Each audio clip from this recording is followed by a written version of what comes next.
मेरे दरवाजा में आकर के मेरा भक्त 2 बार 3 बार महादेव महादेव बोल दिया। अब महादेव ऋणी भवेत, वो कर्जा बन जाते। भगवान आप जितना भगवान को याद करते हैं, भगवान आपको 100 गुना ज्यादा याद करते हैं। हम लोग तो अपने मन को बच्चों में, स्त्री में, विषय की भोग में, मोबाइल में लगा रखे, दिन भर मोबाइल देखते रहते हैं और वो भी गंदे गंदे चित्र देखते रहते हैं। तो वो कृपा का अनुभव हमको कैसे होगा? हम सोचते मोबाइल देख रहे हैं, कोई हमको नहीं देख रहा है, ना पत्नी देख रही है, ना पति देख रहा है, ना बच्चे देख रहे हैं, ना माता पिता देख रहे हैं। नहीं नहीं, भगवान आपको देख रहे हैं। आप मोबाइल में क्या कर रहे हैं? वो आपके भीतर में बैठे। सच्चिदानंद रूपाय विश्वोत्पत्त्यादि हेतवे तापत्रय विनाशाय श्री कृष्णाय वयं नमः। यम प्रभजन्तं मनुपीत पीत कृत्यं दैपायनो विरह कातर आजुहाव पुत्रेति तन्मयतया तर्व अभिनेदु तं सरभूत हृदय मुनिमान तस्मै। श्री दूसरा श्लोक में सुखदेव जी के जन्म की बात दिया गया है। पहला श्लोक का अर्थ तो हम चर्चा की, बेस एक ही श्लोक हम चर्चा करेंगे और फिर कथा को बंद कर देंगे। आज पहला दिन है और भगवान श्री राधा रानी की पालतू सुगा, सुखदेव जी पिछले जन्म में राधा रानी के पालतू सुगा थे। राधा रानी इनको श्लोक रटा करके पृथ्वी पर भेज दिया, जाओ भागवत धर्म का प्रचार करो। वही गोलोक धाम का सुगा अमरनाथ में एक दूसरी सुगी के गर्भ से अंडा के रूप में जन्म लिया। तो भगवान शिव जी को माता पार्वती बोलिए, नाथ आप मृत्युंजय है और मेरा बार बार मृत्यु होता रहता है, इसका क्या कारण है? शिव जी बोले, देवी मेरे पास में अमर कथा है। अमर कथा माने भागवत कथा, जिस कारण में मरता नहीं। तो माता पार्वती बोली, आप मुझे सुनाइए। तो भगवान शिव पार्वती अमरनाथ गुफा में आए। बोले श्री अमरनाथ भगवान की जय, श्रीमद् भागवत महापुराण की जय। शिव जी क्या क्या अपने त्रिशूल को भेजे, इसी वन में जितना पशु पक्षी सबको भगाओ। शिव जी का त्रिशूल वो साधारण नहीं है, वो देखने के लिए लोहे की लगता है, पर दो भी चलता है, वो भी बोलता है, वो भी घूमता है। आप भावना से शिव जी का त्रिशूल का याद करो, आपका रक्षा चारों तरफ करेगा। तो भगवान शिव जी का त्रिशूल चारों तरफ सबको भगा दिया। माता पार्वती अकेली बैठी रही।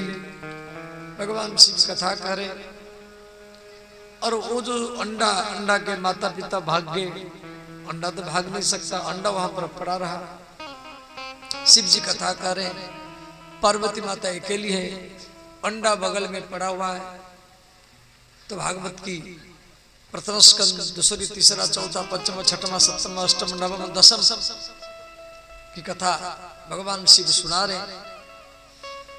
अब वक्ता सुनने वाला एक हो, सुनने वाला एक ही है और अंडा पड़ा है। बोलने वाला के सामने सुनने वाला एक हो तो वहां पंडाल लगाना नहीं चाहिए,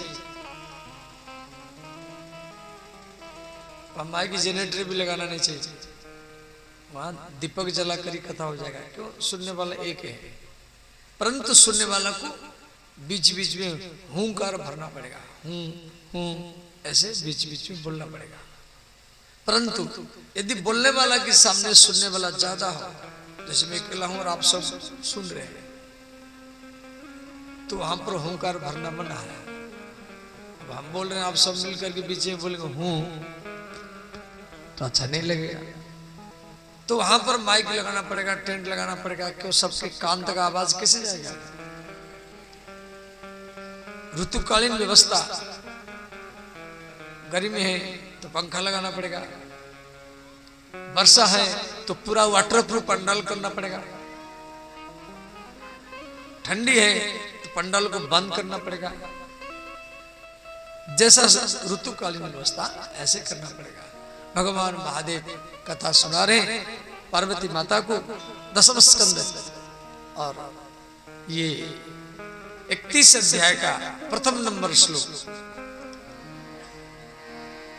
गोपी जेति तेधिकं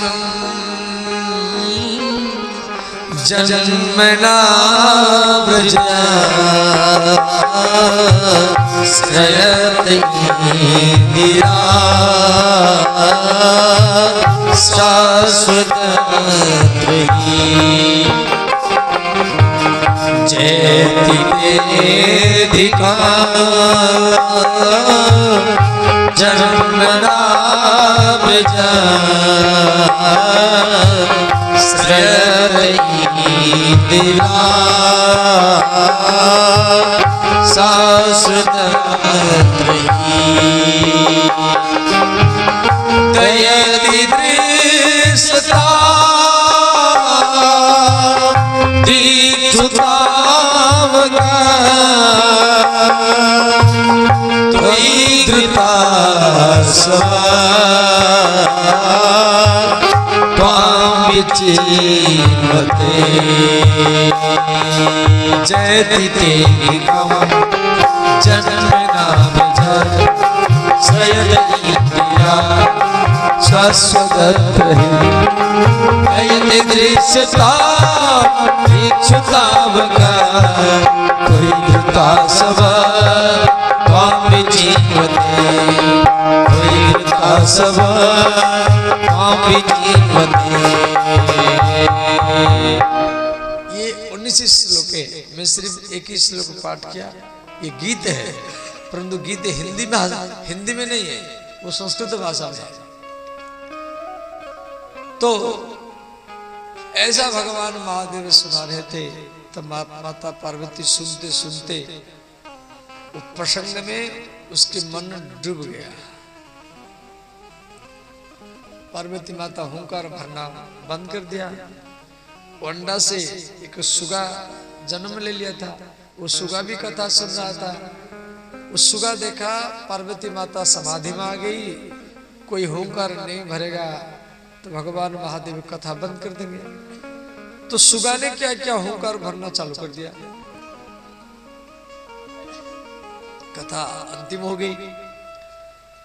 माता पार्वती का समाधि टूटा। माता पार्वती बोले, नाथ मैं भागवत के 10वां स्कंद 31वां अध्याय प्रथम नंबर श्लोक तक ही सुना। भगवान शिव बोले, तो मैं सारा कथा सुना दिया। तो हुंकार कौन भर रहा था? देखे बट वृक्ष के ऊपर एक सुगा बैठा है। भगवान महादेव उस शिव सुगा को मारने के लिए उसका पीछा किए। सुगा भागा। श्री बद्रीनाथ से आगे सरस्वती नदी है। सरस्वती नदी के किनारे में व्यास जी की पत्नी अरणी सूर्य भगवान को जल दे रही थी। सुगा ने क्या क्या छोटा सा रूप बना करके उसके मुख में चला गया। अंत में वो व्यास जी की पत्नी तो व्यास जी के पास आ गई। तो शिव जी बोले, व्यास आपके पत्नी के गर्भ में हमारा शत्रु है, इसको निकालो, हम मारेंगे। तो व्यास जी बोले, अमर कथा सुना तो ये तो अमर हो गया, मरेगा नहीं। ध्यान करके देखिए है कौन। शिव जी ध्यान करके देखे, ये राधा रानी की पालतू सुगा है, गोलोक धाम से आया है भागवत धर्म का प्रचार करने के लिए। भगवान शिव आशीर्वाद दिए, अंतर ध्यान हो गए। अंत में वो सुगा 12 वर्ष के बाद में 12 वर्ष के बाद में वो व्यास जी की पत्नी के गर्भ से उस सुखदेव के रूप में जन्म लिया। बोलिए सुखदेव भगवान की जय। श्री व्यास नंदन भगवान की जय। साधारण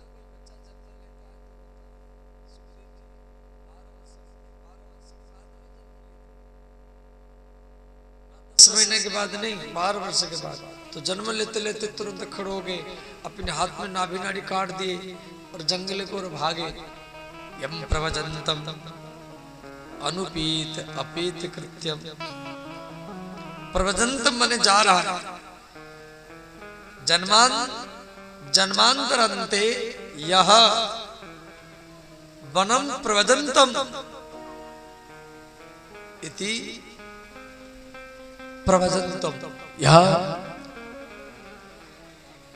यम प्रवजंतम अनुपेत अपीत कृत्यम।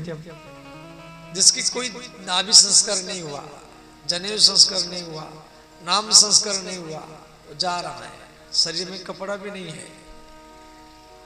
अब व्यास जी पीछे पीछे जा रहे, हे पुत्र, जो माँ आपको 10 महीना नहीं, 10 साल नहीं, 12 वर्ष तक गर्भ में धारण किया, आशा लगा करके बैठी है मेरा पुत्र जन्म होगा, मैं देखूंगी कैसा मुख कैसा चेहरा। आप भाग रहे हैं, कम से कम अपनी माँ को तो मुख दिखाओ। सुखदेव जी पीछे मुख नहीं घुमाए। अंत में व्यास जी रोने लगे, बोले पुत्र हम आपके पिता हैं, तो हमको तो मुख दिखाओ, हमको तो मालूम पड़ जाए हमारा बेटा ऐसा है। फिर भी सुखदेव जी पीछे मुख नहीं घुमाए। सुखदेव जी भागते रहे, चलते रहे, चलते रहे। 12 वर्ष के श्यामल रंग है, भगवान कृष्ण का जैसा रंग है ऐसा। तो उसी जंगल में कुछ स्त्रियां, देवताओं की स्त्रियां हैं, वो नहा रही थी, नदी में नहा रही थी। सुखदेव जी जा रहे, परमान से शरीर में कोई कपड़ा नहीं है, नागा सन्यासी है। तो सुखदेव जी को देखकर के स्त्रियां जल के भीतर से बाहर आ गई। वो स्त्रियां भी वस्त्रहीन थी, उनके शरीर में भी कोई कपड़ा नहीं था। वो सुखदेव जी को देखकर बाहर